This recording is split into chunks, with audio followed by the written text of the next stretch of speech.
Baiklah, Assalamualaikum warahmatullahi wabarakatuh. Saya Amal Farisi dari PS Semester 4 ingin menjelaskan sedikit tentang penelitian historis. Jadi, pengertian penelitian historis ini adalah mempelajari dan menggali fakta-fakta dan menyusun kesimpulan mengenai peristiwa masa lampau. Jadi peneliti dituntut untuk menemukan fakta, menilai dan menafsirkan fakta yang diperoleh secara sistematik dan objektif. Jadi ada juga menurut Jack R. Frankel dan Norman Ewellen, penelitian sejarah atau historis adalah penelitian yang secara eksklusif memfokuskan kepada masa lalu. Jadi penelitian ini juga mencoba merekonstruksi apa yang terjadi pada masa yang lalu selengkap dan seakurat mungkin, dan biasanya menjelaskan mengapa hal ini terjadi. Jadi ada juga yang kedua itu ada karakteristik penelitian historis. Jadi ciri-ciri dari penelitian historis ini adalah penelitian yang menggunakan sumber data bersejarah seperti dokumen, catatan sisa, dan sebagainya, yang bertujuan untuk mempelajari pemikiran atau kejadian yang telah berlangsung, termasuk filosofi, pemikiran seorang atau kelompok pada berbagai waktu. Jadi tujuan karakteristik penelitian historis adalah untuk membuat rekonstruksi masa lampau secara sistematis dan objektif dengan cara mengumpulkan, mengevaluasi, dan memverifikasi serta mensintetisasikan bukti-bukti untuk menegakkan fakta dan memperoleh kesimpulan yang kuat. Jadi karakteristik penelitian historis ini adalah sebagai itu ada metode sejarah lebih banyak, menggantungkan diri pada data yang diamati orang lain di masa lampau. Jadi yang kedua itu ada data yang digunakan lebih banyak dari digunakan pada data primer dibandingkan data sekunder. Jadi yang ketiga itu ada metode sejarah mencari data secara lebih tuntas serta menggali informasi yang lebih tua yang tidak diterbitkan ataupun yang tidak dikutip dalam bahan acuan yang standar. Yang keempat itu sumber data harus dinyatakan secara definitif, baik nama pengarang, tempat, dan waktu. Jadi yang ketiga itu ada teknik analisis pada penelitian historis. Jadi dalam penulisan sejarah, teknik data penelitian sejarah harus dilalui sesuai prosedur yang baik dan benar untuk menghasilkan karya tulis yang otentik dan kredibel, sehingga layak dijadikan khazanah ilmu pengetahuan baru bagi pembaca maupun penulis itu sendiri, serta dapat dijadikan sumber rujukan atau acuan bagi peneliti selanjutnya sesuai yang termaktub dalam kegunaan penelitian. Terdapat 5 teknik dalam penulisan data metode historis menurut Kunto Wijoyo, yaitu melakukan pemilihan topik. Ada beberapa, ini saya akan menjelaskan yang pertama dulu. Pemilihan topik. Jadi pemilihan topik ini itu bisa kayak kedekatan emosional dan kedekatan intelektual. Jadi ada juga heuristik, kritik, interpretasi, dan historiografi. Kenapa? Dikarenakan kedekatan emosional adalah bahwa topik yang kita pilih dalam melakukan penelitian adalah topik yang kita senangi. Jadi yang kedekatan intelektual adalah kita telah menguasai topik yang kita pilih. Kalau belum menguasainya, maka kita perlu membaca literatur yang berkaitan dengan topik pilihan kita. Jadi yang kedua itu ada heuristik. Heuristik yaitu langkah awal bagi penulis dalam proses mencari dan mengumpulkan bahan-bahan informasi yang diperlukan, serta berhubungan dengan permasalahan penelitian. Yang ketiga itu ada kritik.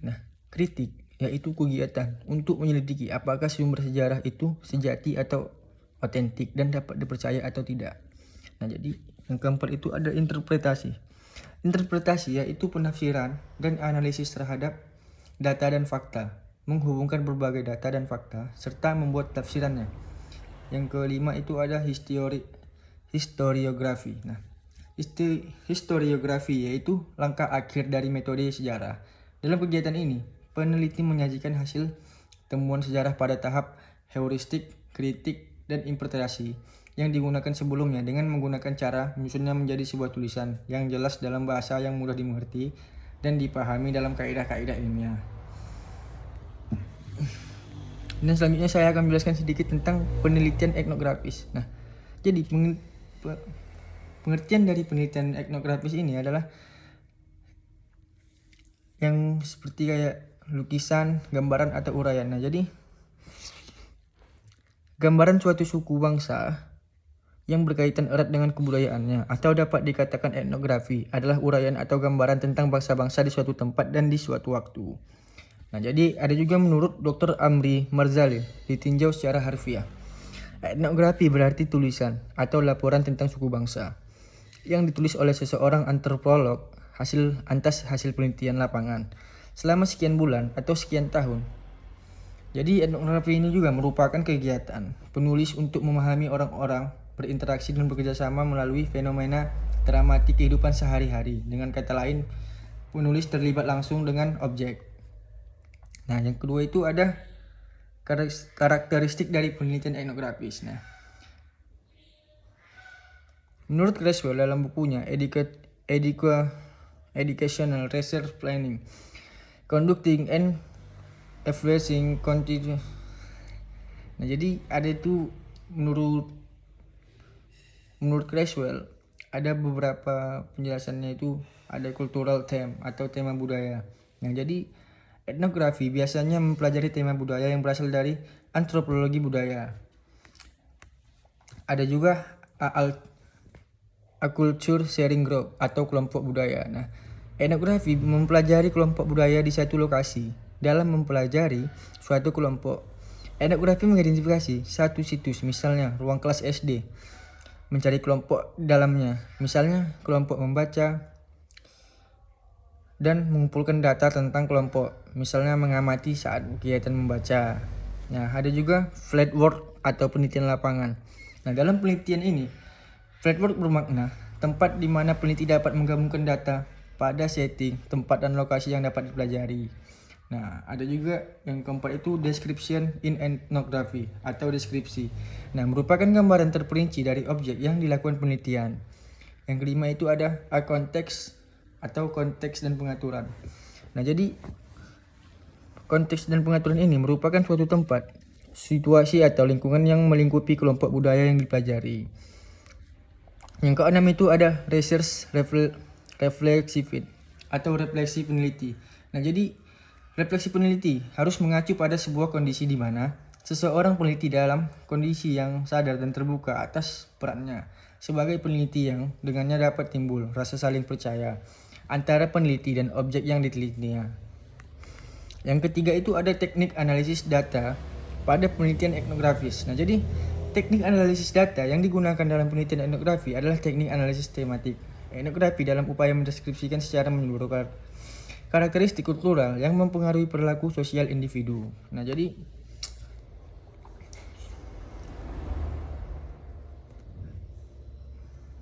ada juga beberapa bagian ya. Ada juga beberapa bagian, yaitu memilih proyek. Ada yang memilih proyek etnografi. Nah, jadi ruang lingkup proyek-proyek ini dapat sangat bervariasi dan mempelajari keseluruhan masyarakat yang kompleks seperti kelompok berburu Inuit di Alaska, hingga mempelajari situasi sosial tunggal atau lembaga seperti bar perkotaan, persaudaraan, atau teman bermain sekolah. Yang B itu ada mengajukan pertanyaan etnografis. Nah, jadi peneliti harus memiliki pertanyaan dalam pikirannya untuk membimbing apa yang ingin dia lihat, dan dia dengar, dan data yang ingin dikumpulkannya. Mengumpulkan data etnografi. Nah, jadi peneliti harus melakukan penelitian lapangan untuk mengetahui kegiatan orang-orang, karakteristik fisik, dan bagaimana rasanya menjadi bagian dari situasi. Nah, yang keempat itu ada membuat catatan etnografis. Langkah ini termasuk mengambil catatan lapangan dan foto, membuat peta, dan menggunakan cara lain sesuai untuk merekam pengamatan. Nah, jadi membuat catatan etnografis ini seperti kayak didokumentasiin ya. Nah, jadi yang kelima itu ada menganalisis data etnografi. Nah, jadi penelitian lapangan selalu diikuti dengan analisis data yang mengarah dan ke pertanyaan-pertanyaan baru dan hipotesis baru. Pengumpulan lebih banyak data dan catatan lapangan serta analisis yang mendalam. Nah, jadi yang keenam itu ada menulis etnografi. Nah, jadi etnografi ini harus ditulis. Kenapa? Biar gimana ya? Jadi kenapa harus ditulis? Karena biar budaya yang kita teliti ini harus bisa dikenal oleh orang-orang luar, seperti itulah. Nah, jadi yang keempat ini ada dia perbedaan penelitian historis dan etnografis. Nah, jadi Perbedaan historis dan etnografis itu ada pada peneliti yang bagian historis. Peneliti menganalisis sumber-sumber sejarah yang tersedia seperti arsip, dokumen, buku catatan, dan benda-benda bersejarah. Nah, jadi kalau etnografis ini, peneliti terlibat secara langsung dalam kehidupan kelompok yang diteliti, mengamati, mendokumentasikan, dan berinteraksi dengan anggota kelompok secara mendalam. Nah, jadi perbedaannya historis dan etnografis ini. Historis ini terjadi yang di masa lampau. Nah, jadi etnografis ini bisa dibilang di masa yang sekarang. Nah, jadi sekian dan terima kasih penjelasan dari saya. Assalamualaikum warahmatullahi wabarakatuh.